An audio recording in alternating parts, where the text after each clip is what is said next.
Hello my future officers. तो कैसे हैं आप सभी?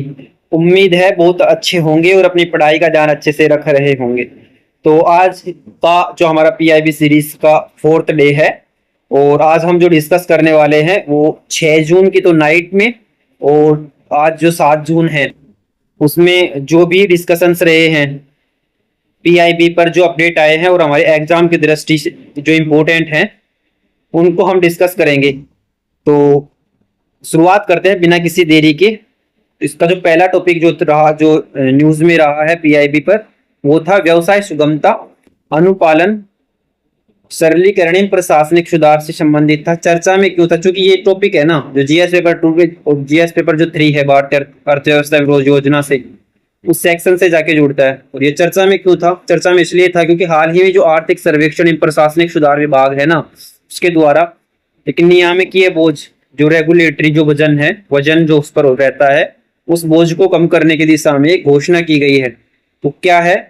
पहला ये है कि अनुपालन बोझ में कटौती कैसे? केंद्र सरकार के द्वारा प्रक्रियाओं को सरल बनाते हुए विभिन्न क्षेत्रों में लगभग 47,000 से अधिक अनुपालनों या नियमों को पूरी तरह से समाप्त कर दिया गया या डिजिटल रूप से सुगम बना दिया गया है। मतलब लगभग 47,000 से अधिक जो नियम थे उनको अब सरल बना दिया गया और डिजिटल रूप से या तो डिजिटल रूप में या फिर उनको समाप्त कर दिया गया, ताकि ये जो बोझ है ना, क्रियान्वयन का जो बोझ है, नियामकीय जो बोझ है, वो कम किया जा सके। इसके अलावा डिजिटल सुगमता की बात करें तो कॉर्पोरेट मंत्रालय मामलों के जो मंत्रालयों के द्वारा संचालित MC21, इसका जो संस्करण 3 है, एडिशन 3 है, और स्पाइस प्लस जो पोर्टल है उसमें स्टेट थ्रू प्रोसेसिंग मतलब STP को लागू किया गया। और ये करता क्या है कि मानवीय हस्तक्षेप के बिना जिसमें जो फॉर्म कोई भी अप्लाई करता है वो उसको स्वतः स्वीकृत करता है। क्या? STP, state through processing. ये कोई भी अगर कोई अप्लाई करता है, कोई फॉर्म वगैरह अप्लाई करता है व्यापार के उद्देश्य से, तो उसको क्या करेगा? ये स्वतः ही स्वीकृत कर देगा या अस्वीकृत या स्वीकृत करता है। कुछ कानूनी सुधार भी किए गए। वो क्या थे? व्यापार एवं पर्यावरण संबंधी तकनीकी चूकों को जो मिसिंग्स हो जाती थी उनको गैर आपराधिक बनाने वाला जो जन विश्वास बिल था, इसके बारे में हमने पिछले पीआईबी सीरीज के पिछले वीडियो में भी हमने जाना था कि 7 अप्रैल जो 2026 से भी प्रभावी हो चुका है, और जिसके तहत 717 प्रावधानों को, जिसमें जेल की सजा थी, उनको चेंज करके उनको दीवानी जुर्माना तय कर दिया गया। मतलब उनमें जुर्माना लगा दिया गया। पहले उनको क्रिमिनल ऑफेंस माना जाता था लगभग 717 प्रावधानों को, अब उनको दीवानी या मतलब सिर्फ जुर्माने तक फिक्स कर दिया गया, ताकि अब यहाँ से भी वजन कम हो जाएगा। इसके अलावा मूल्यांकन तंत्र की स्थापना की गई। राज्यों के मध्य प्रतिस्पर्धा बढ़ाने वाली व्यापार सुधार कार्य योजना, इसको शॉर्ट में BRAP बोलते हैं, उसका 8th एडिशन हुआ नवंबर 2025 में आरंभ हुआ, जिसे अब जमीनी स्तर पर जिला व्यवसाय सुधार कार्य योजना D से डिस्ट्रिक्ट और BRAP व्यापार सुधार कार्य योजना के रूप में कलेक्ट्रेट स्तर पर लागू किया जाता है। मतलब जिले के स्तर पर इसको मूल्यांकन तंत्र को व्यापार सुधार कार्य योजना के तहत लागू किया जाता है कलेक्ट्रेट स्तर पर। इसके अलावा गवर्नेंस मॉडल जो है उसके बारे में, यह प्रणाली अधिकारियों को विवेकपूर्ण शक्ति, मतलब गवर्नेंस जो मॉडल होती है वो अधिकारियों की जो डिस्क्रिशनरी जो पावर होती है, विवेकपूर्ण शक्ति को सीमित करती है, और प्रशासनिक जो लाल फीताशाही है, रेड टेपिज्म का उन्मूलन करती है। क्या? गवर्नेंस का ये जो मॉडल अपनाया जा रहा है। दीवानी बनाम आपराधिक कानूनों का सिद्धांत की बात करें तो तकनीकी एवं लिपिकीय भूलों को आपराधिक श्रेणियों से हटाना और कानून का शासन, रूल ऑफ लॉ को सुदृढ़ बनाना। इसके तहत जो एनवायरमेंट प्रोटेक्शन एक्ट है ना 1986 एवं वायु व जल निवारण अधिनियम जो है 1974 का, उसके तहत जो दंडात्मक ढांचे में व्यापक संशोधन किया गया है। जो ये 717 प्रावधानों को आपराधिक से दीवानी में बदला गया ना, तो एनवायरमेंट प्रोटेक्शन एंड EPA 1986 और वायु एवं जल निवारण एवं नियंत्रण अधिनियमों में मतलब जो सुधार किए गए हैं इसके लिए। वही सहकारी संघवाद BRAP जो हमने पढ़ा था, व्यापार सुधार कार्य योजना, राज्यों के बीच स्वस्थ प्रतिस्पर्धा को कॉम्पिटिटिव जो फेडरलिज्म है, मतलब एक राज्य दूसरे से कितना बेहतर है, किसके लिए? BRAP व्यापार के मामले में इसको बढ़ावा देता है। क्या? सहकारी संघवाद, और विकेंद्रीकृत शासन का एक मुख्य घटक भी है। इसके अलावा नेक्स्ट जो टॉपिक है वो है डिजिटल भूमि अभिलेख निर्णायक स्वामित्व चर्चा में इसलिए था ये क्योंकि ग्रामीण विकास मंत्रालय ने सभी राज्यों में जो भूमि विवादों है, भूमि के जो डिस्प्यूट्स थे, उनको न्यूनतम करने के लिए क्या किया, भू अभिलेख जो है, लैंड रिपोर्ट्स जो हैं, उनके 100% डिजिटलीकरण की समय सीमा की समीक्षा की है कि ये 100% जो लैंड रिपोर्ट्स हैं उन पर डिजिटलाइजेशन कब तक हो जाए, इसकी समीक्षा की थी। इसलिए न्यूज में ये जीएस पेपर सेकंड पे प्रशासनिक सुधार वाले और जीएस पेपर थर्ड में भूमि सुधार एवं कृषि अवसंरचना इकोनॉमिक्स से इस टॉपिक को हम जोड़ के देख सकते हैं। वहीं ULPIN जो है प्रणाली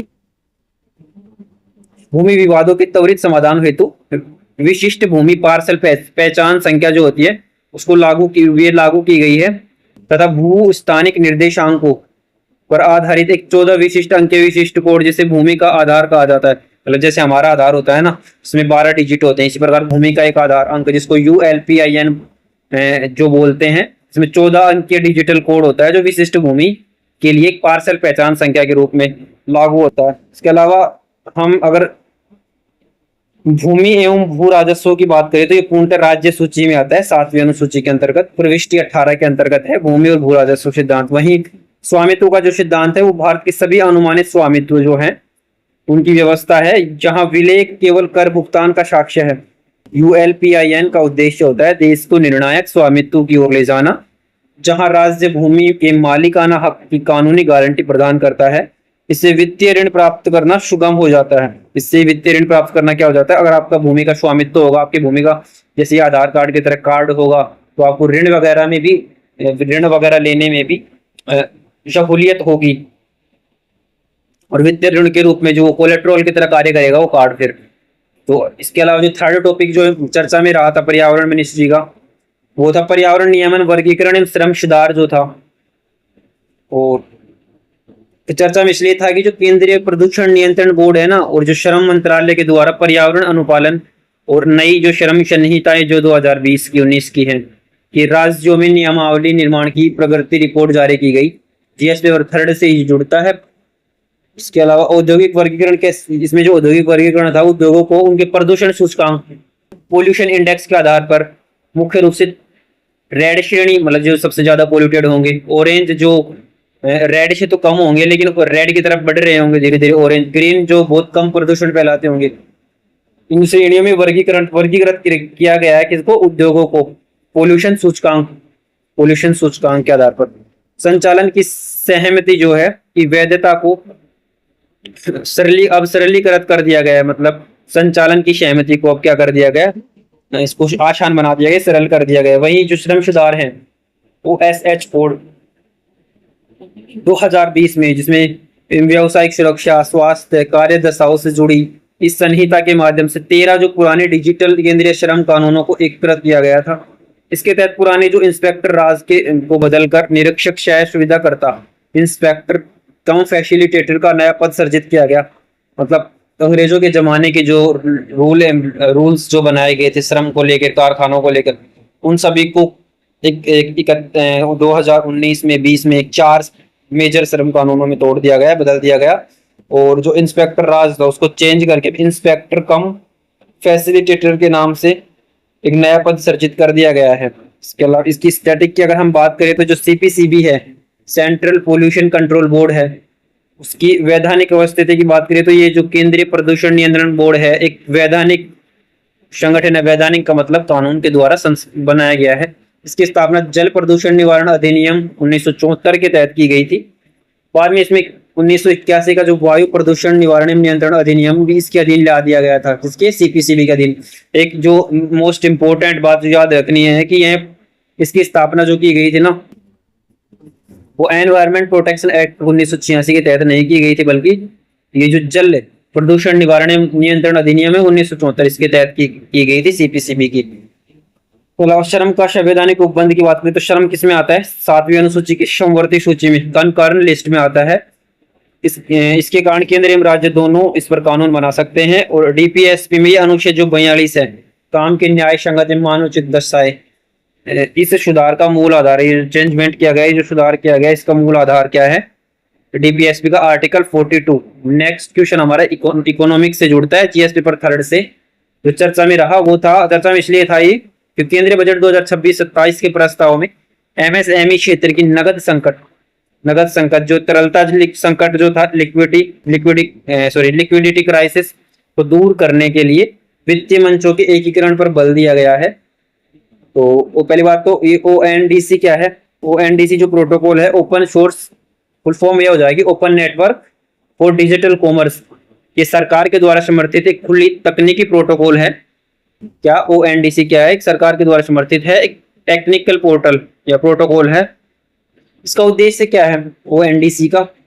वाणिज्यिक बाजार को किसी एक या दो वैश्विक ई कॉमर्स दिग्गजों के एकाधिकार से मुक्त करना, जैसे कि किसी एक कंपनी का ही, जैसे गूगल का हो जाए, जैसे अमेजोन का हो जाए, किसी एक या कंपनी के एकाधिकार से मुक्ति के लिए ओएनडीसी प्रोटोकॉल तैयार किए गए हैं। जो ट्रेड्स मतलब होता है व्यापार छूट, प्राप्य छूट प्रणाली जो होती है। केंद्रीय बजट 2026-27 में सभी केंद्रीय सार्वजनिक क्षेत्र के उद्यमों सीपीएसईज के लिए जो ट्रेड्स है, व्यापार प्राप्य छूट प्रणाली के माध्यम से एमएसएमई की बिलों का निपटान करना अनिवार्य करने का प्रस्ताव रखा गया है। इसके अलावा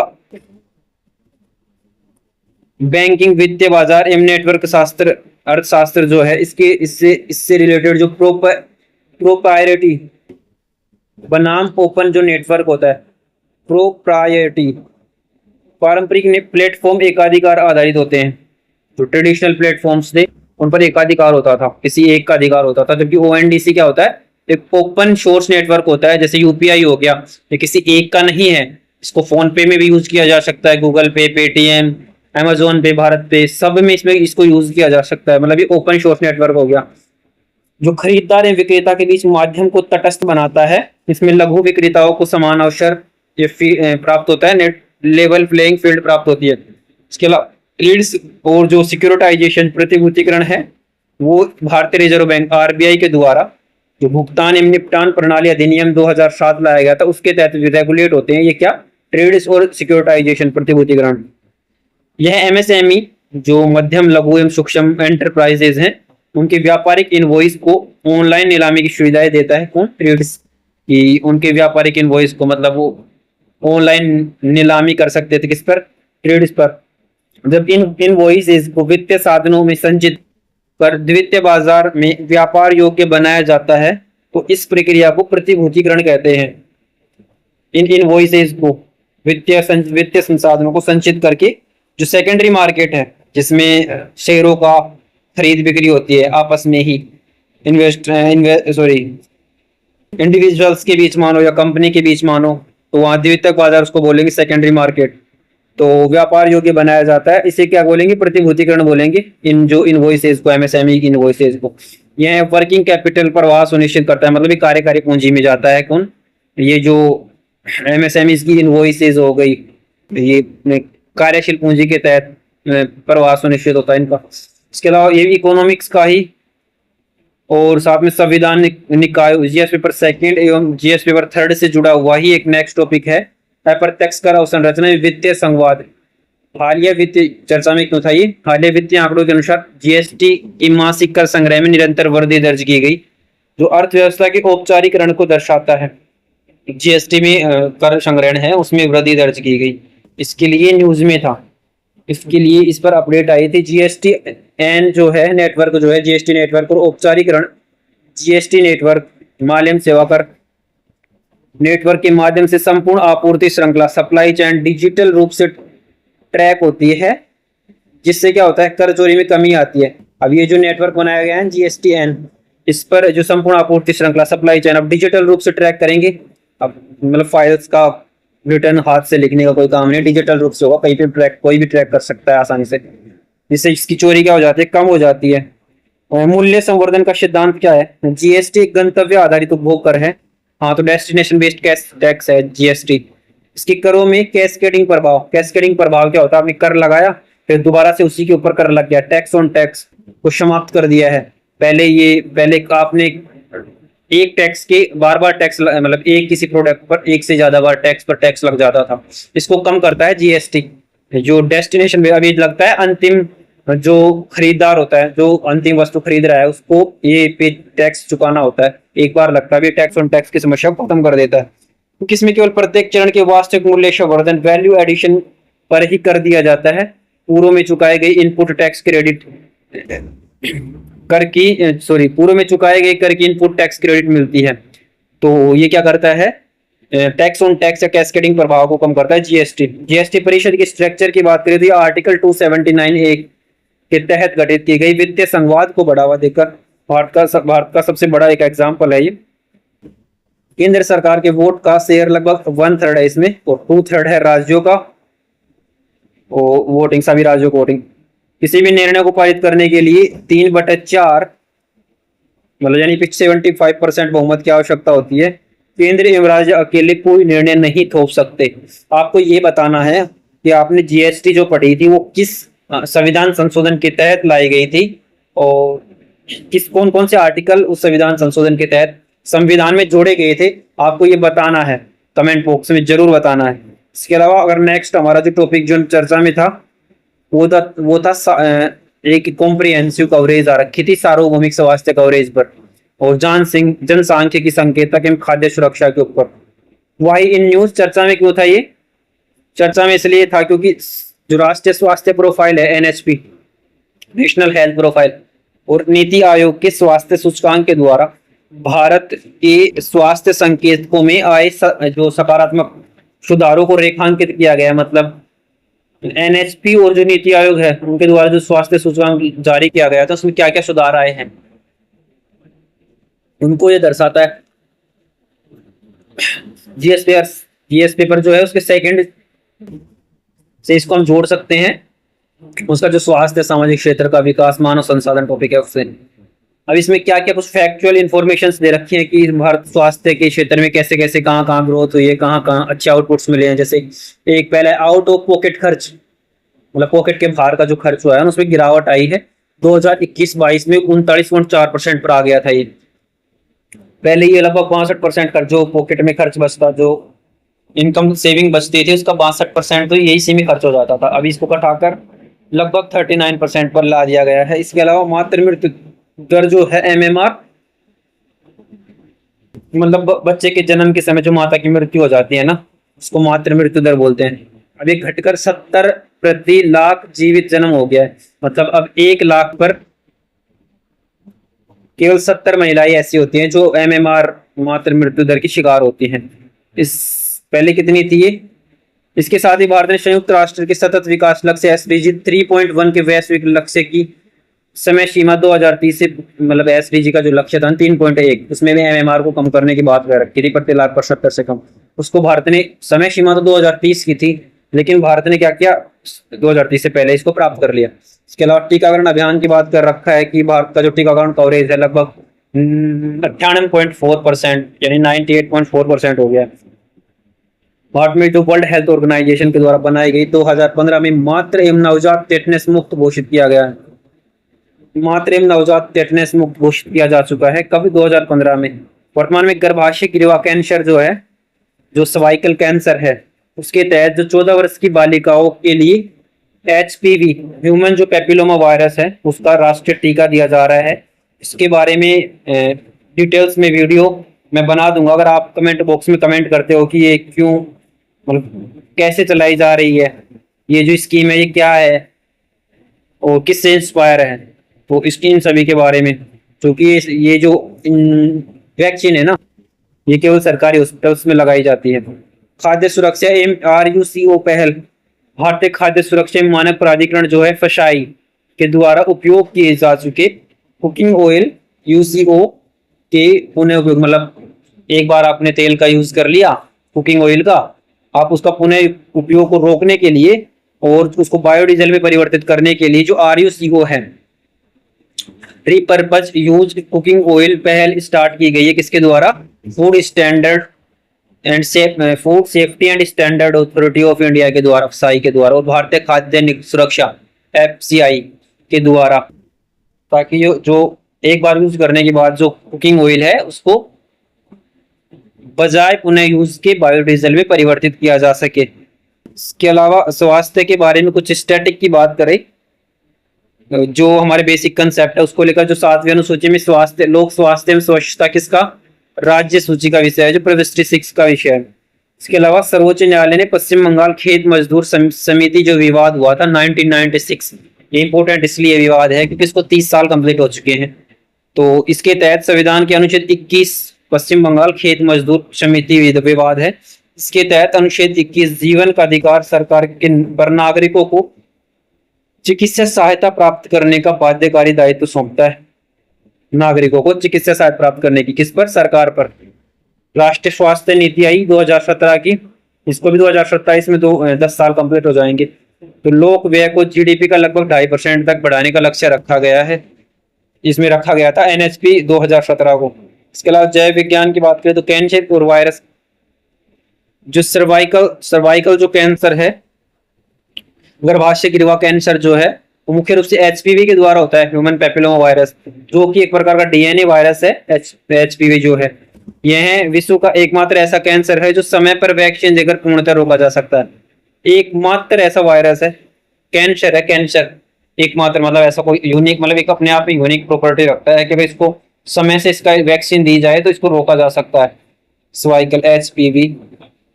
तो चूंकि इससे एचपीवी से क्या होता है? सर्वाइकल कैंसर होता है। अब आपको ये बताना है कि क्या ये सर्वाइकल कैंसर केवल महिलाओं में होता है एचपीवी के चलते? तो इसका आपको आंसर देना है। फसाई की बात करते अवस्थिति एवं विज्ञान, food safety and standard authority है, खाद्य सुरक्षा मानक अधिनियम 2006 है, उसके तहत स्वास्थ्य एवं परिवार कल्याण मंत्रालय किस मिनिस्ट्री के तहत काम करता है? Ministry of health and family welfare के अधीन एक वैधानिक निकाय है, मतलब कानून के द्वारा बनाया गया ये कानून रहा। फसाई एक्ट 2006, 20 साल कंप्लीट हो गए इस एक्ट को, तो मोस्ट इंपोर्टेंट एक्ट हो जाता है। बार बार कुकिंग ऑयल को गर्म करने से उसका जो टोटल पोलर कंपाउंड्स होते हैं टीपीसी, उनका निर्माण होता है जब तेल में टीपीसी की मात्रा 25% से अधिक हो जाए, तो ये अत्यधिक कैंसरकारी हो जाता है, कार्सिनोजेनिक हो जाता है, जिसे कानूनन रूप से प्रतिबंधित किया गया है। इसलिए जो बार बार तले हुए तेल का जो हम चाट खाते हैं, जैसे समोसे वगैरह हो गए, इसको बार बार एक ही तेल में तला जाता है, ये कैंसरकारी होते हैं। तो ध्यान रखना है, हमें इससे बचना है।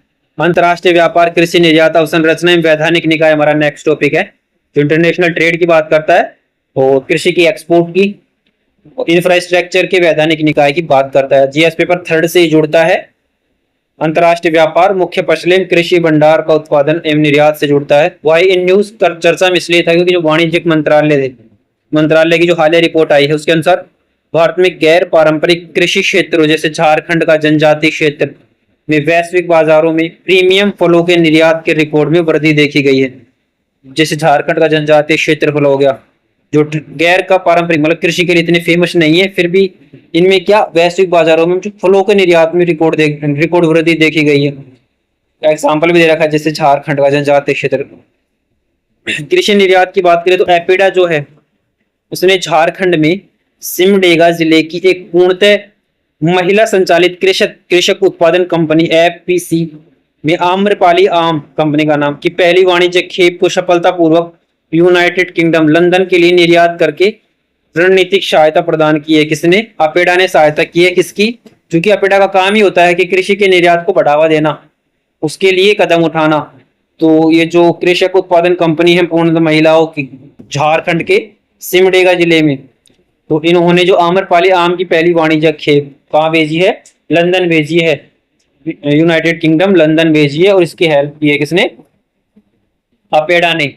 इसके अलावा भारतीय नियामक दस्तावेजों की बात, अंतरराष्ट्रीय व्यापार में मूल प्रमाण पत्र रूल्स ऑफ ओरिजिन एक वैधानिक प्रमाण पत्र है जो निर्धारित करता है कि कोई वस्तु किस देश में निर्मित हुई है, और एफटीएज के अंतर्गत सीमा शुल्क मतलब मुक्त व्यापार समझौते के तहत सीमा शुल्क पाने और तीसरे देशों के माध्यम से होने वाली अवैध डोपिंग जो है उसको रोकने का मुख्य साधन क्या है? ये व्यापार नियामक दस्तावेज जारी किया जाता है, एक प्रकार का सर्टिफिकेट हो गया जो किसको रोकेगा? एक तो वैधानिक प्रमाण पत्र होगा, तो एफटीएज के अंतर्गत जो सीमा शुल्क रियायतें पाने वाले देश, और अवैध जो डोपिंग मतलब बिना किसी कर वगैरह के माल को लाकर थोप देना किसी देश पर, तो अवैध डोपिंग बोलते हैं इसको, बिना परमिशन के, तो उसको रोकने का प्रयास करेगा ये व्यापक नियामक दस्तावेज। इसके अलावा अपेडा की बात करें तो कृषि एवं प्रसंस्कृत खाद्य उत्पाद निर्यात विकास प्राधिकरण अपेडा की बात करें तो ये भी एक वैधानिक निकाय होगा जो संसद के अधिनियम अपेडा एक्ट 1985 1985 जो बनाया गया एक वैधानिक निकाय है। इसमें जो हमें बहुत इंपॉर्टेंट चीज याद रखनी है कि स्टेटमेंट देकर पूछ सकता है कि यह संस्थान कृषि मंत्रालय के अधीन आता है, ये गलत है। काम जिस बेशक करता है निर्यात का उत्पादन, कृषि उत्पाद का, कृषि में जो फूड प्रोसेसिंग होते हैं उन प्रोडक्ट्स के निर्यात का, लेकिन ये कृषि मंत्रालय के तहत काम नहीं करता, बल्कि ये प्रसंस्करण आता है। देखो प्रसंस्करण का काम किसमें आता है? सेकेंडरी क्षेत्र में आता है, उद्योग, खंड उद्योग में आता है। उद्योग से तो उद्योग को इतना याद आ जाएगा कि प्रसंस्करण जो होता है ना, वो जो निर्यात वगैरह है, प्रसंस्करण करके निर्यात वो आता है उद्योगों में। और इसीलिए तो इसका मिनिस्ट्री आपको याद आ जाएगी, मिनिस्ट्री ऑफ वाणिज्य उद्योग मंत्रालय के द्वारा अपेडा इसका नोडल एजेंसी है, मतलब प्रशासनिक नियंत्रण कार्य करता है। संरक्षणवाद बनाम मुक्त व्यापार की बात करें तो रूल्स ऑफ ओरिजिन, मतलब जिस देश में वो पैदा हुआ है, विश्व व्यापार संगठन WTO के सिद्धांतों के तहत एक वैध गैर टैरिफ उपाय है नॉन टैरिफ मेजर्स हो गया रूल ऑफ ओरिजिन। इसका उपयोग देश अपने घरेलू बाजार में डोपिंग से बचाने के लिए करते हैं। कि अगर जैसे अभी अगर करंट हालिया में बात करें तो जैसे चाइना से टॉयज पर अगर भारत में टैक्स लगता है, कस्टम ड्यूटी वगैरह लगती है, आयात शुल्क जो लगता है, टैरिफ लगता है, तो इससे बचने के लिए वो क्या करते हैं, वो पहले भेजते हैं म्यांमार भेजते हैं या तो माल को, या फिर इधर थाईलैंड वगैरह भेजेंगे, वहां से जो माल आएगा उन पर भारत नहीं लगाएगा डोपिंग वो टैरिफ।